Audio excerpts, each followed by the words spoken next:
Hey, and welcome back to PDA Dads UK. In this episode, I'm going to be looking at the reason meltdowns occur and what actually triggers them.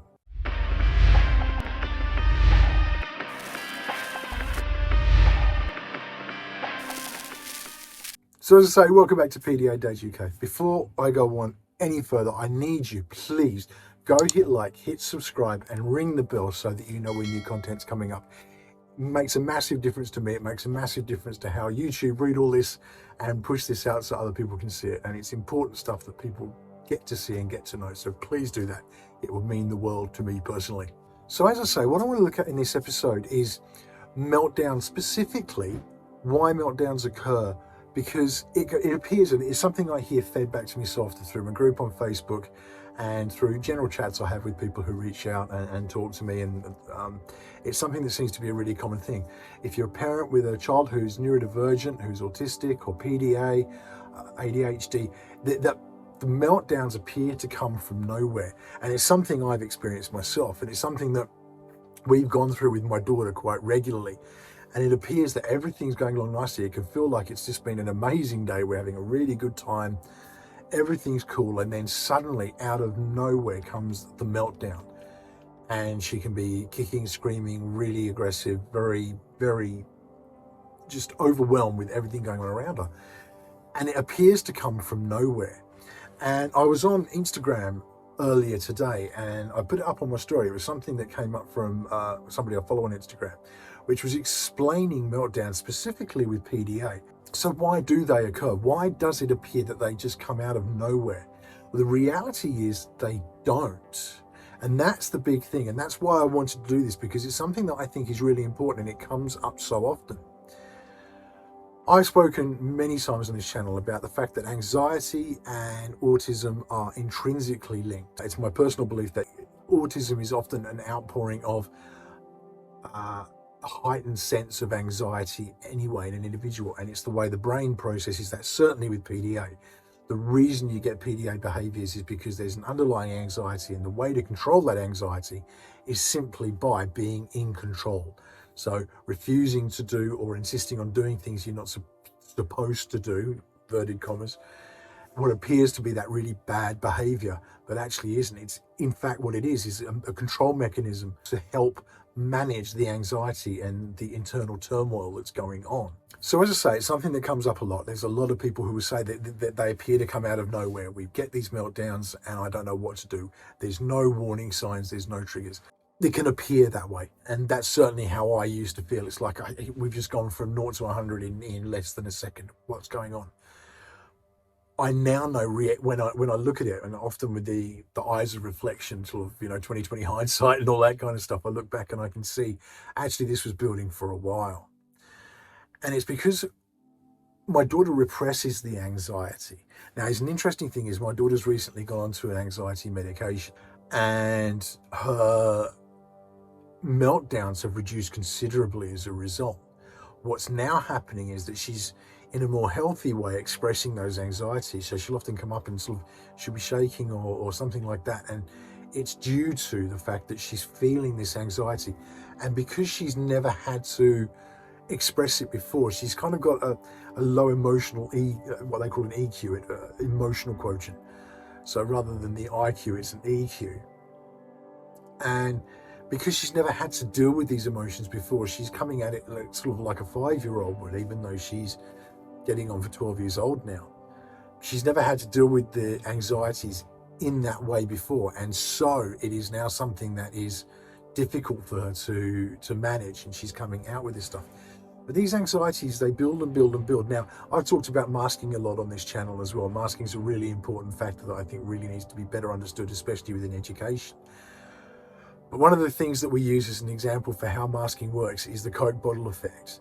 So the idea that this bottle's shaking all day while kids are at school, not in a safe place, and the pressure builds up and up and up. When they get home, when they're in their safe place, it all explodes out. And it's kind of the same thing with anxiety that's actually taking place. What's happening is these anxieties are getting pushed down. So there could be things that are actually factors creating the anxiety. Now, we know we've discussed it on this channel many times, and I'm sure you're aware of yourself. There's many things that contribute to the heightened sense of anxiety, especially with people who are neurodivergent and kids who are autistic.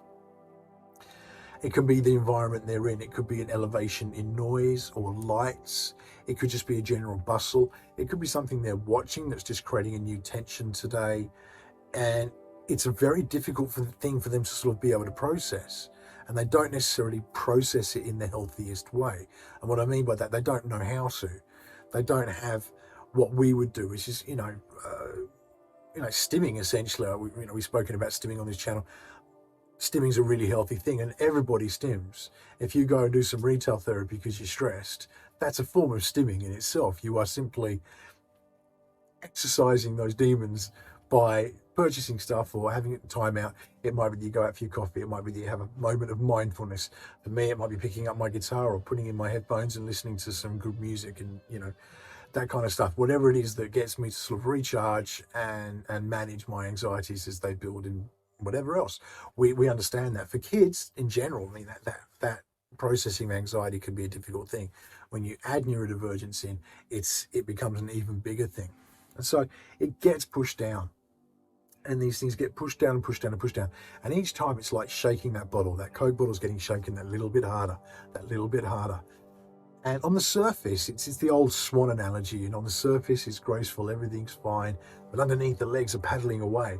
And we've explained before about the traffic light system.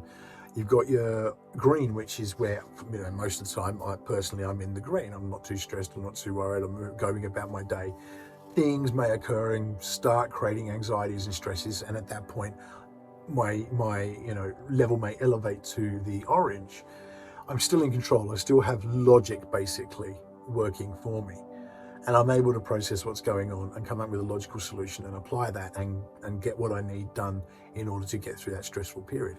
If it's particularly stressful, that's when I might overreact. That's when I might, if people hit walls, it might be just you shout, it might just be a scream, you just, whatever your way of processing at that point is. It's usually when you do the silly things, the things that you regret afterwards. I shouldn't have said that. I shouldn't have done that. What was I thinking? Basically what it is that logic has left. So you're only processing between your emotional part of the brain and what's called the lizard at the back, which is your basic instincts, fight, flight, freeze, fawn, all that's contained in the back. But logic's gone.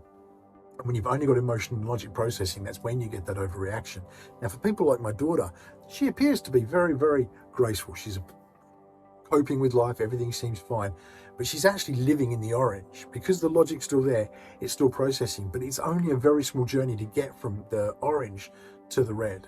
And the other one I often use as an example is the cup. I think we all have essentially what's an emotional cup inside us, and it empties and it fills as the day goes on. And if it gets to the top and it gets too far full, that's when it pours over the top, and that's when you get meltdowns and frustrations and those, regretful decisions that we make.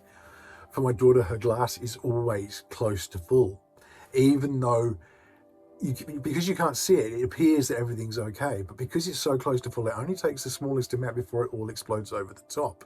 Now, you're probably thinking I've spoken about these things on this channel a lot before, and I have done, but they're really important factors to understand when it comes to what's actually triggering the meltdown and why they appear to be coming from nowhere.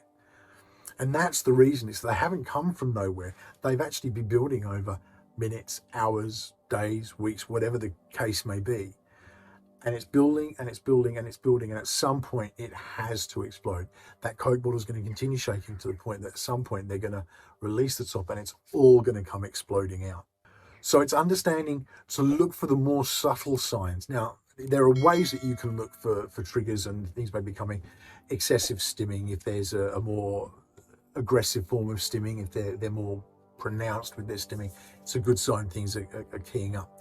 But for me, it's been keeping an eye on things that are generally happening in the background that may not be being expressed by my daughter at that point. If we're going to go shopping, if we're going to go to a supermarket, I know that's going to create an anxiety in her. Now, she'll get through it, and we have to do it. At the moment, my wife's away. It's just me and the kids. I have to be able to go shopping. I have to be able to take the kids with me to go shopping. I know it's going to cause attention for my daughter in that time. I know that her anxieties are going to elevate simply because There's always music playing in the supermarket. There's always a large amount of people. There's a hustle and bustle and people pushing and whatever kind of thing. You know, the old days of etiquette seem to have really gone when it comes to supermarket shopping. Everyone's just pushing their way through and doing whatever they want, grabbing things off the shelves. It was even worse during the lockdowns, wasn't it? We all remember that.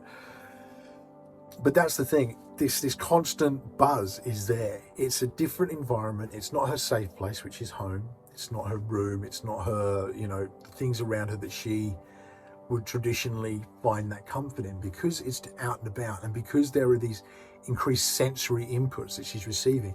It's all building up. Now, we may get home and it could be hours before we see a result from that, because it's been bottled, but somehow or another it has to come out and it has to rise to the surface and be expressed in one way or another. So I'm learning now to, when we get back from doing something like that, is how you're feeling. Do you need a break somewhere? Do you want to go up to your room and have a chill? Asking her, letting her feel in control, because that's part of the PDA processing that we have to go through. So putting in her hands that she can now choose what to do. Does she want to sit on her tablet or a phone for a while and play some games? Does she want to just go up? And she often just puts she watches the YouTube shorts that pop on, and there's often music and stuff like that, and that's where she sort of gets that sense of music, and that really helps her. She might sing when she gets up in the morning. She goes for a shower in the morning and she sings, and it's like 5:30 in the morning, and she's there belting out all these tunes. But it's her way of just coping. So we've learned to live with it even at that time of the morning. Quite how the neighbours feel, I don't know, but I'm scared to ask, to be honest. But the reality is that's her way of coping. So when we've come from something which, and even if it's something she enjoys, we were out the other day and it was just a fun time. We were out at a soft play and she loved it. She had a great time. We weren't there for too long. I was very careful with our timings to make sure that we got in, got out, and just had a fairly smooth transition through it all. But I knew that it would affect her. And when she got home, she needed that decompression time. And that's kind of what, to use that Coke bottle analogy, for me, that decompression time is when you know the bottle's shaken, when you know it's been full, but you can't really tell. You know, when you've dropped a bottle in, you're picking it up at the supermarket, it drops and you put it in, if you know, if you open it at that point, it's really going to explode. So it's a case of leaving it for that time, leaving it for a bit of time to settle, and then it's gently easing the lid. So you sort of open it a little bit, let it go, and then you keep going, and slowly but surely you'll get it so that you can open the bottle without it all exploding over the top. It's kind of a similar process that we go through to help my daughter transition between those times. It's allowing her the time to decompress, just easing the lid off a little bit at a time, so that she's then able to come to me and say, I'm feeling really stressed now, Daddy. What can I do? How can I get rid of this? Or it's just coming up for a cuddle. And you know, I just need a cuddle, she says, and that's what she does. Absolutely fine by me. I love cuddles with my daughter, who wouldn't? But it's that thing of, you know, that's how she processes it at that point. Your kids are going to be different in so many ways to how my daughter reacts to it. So the things that they're going to need in order to decompress are going to be different. There may be some similarities, there may be some subtle differences, there may be some big differences, but it's about knowing your kid, because you are the parent. You know your kid best, regardless of what anyone else says. You know your kid best, and if there's a need there, that's how we need to approach it. What do you know about your kid that's really going to help them? It's still identifying that, keeping an eye on the triggers that could be there in the background. So as I say, going out's a big one for us. The time of year, if we've got birthdays coming up, or if we've got Christmas coming up, or we've got any kind of event, as I say, my wife's away at the moment and my daughter knew that she'd be going away. And leading up to that, there was an increase in anxiety. She was worried, and thankfully she was able to come to me and just say to me, I'm worried about I'm having bad thoughts about what could happen while Mummy's away. Well, okay, what are those bad thoughts? And we were able to just discuss them and put them at ease.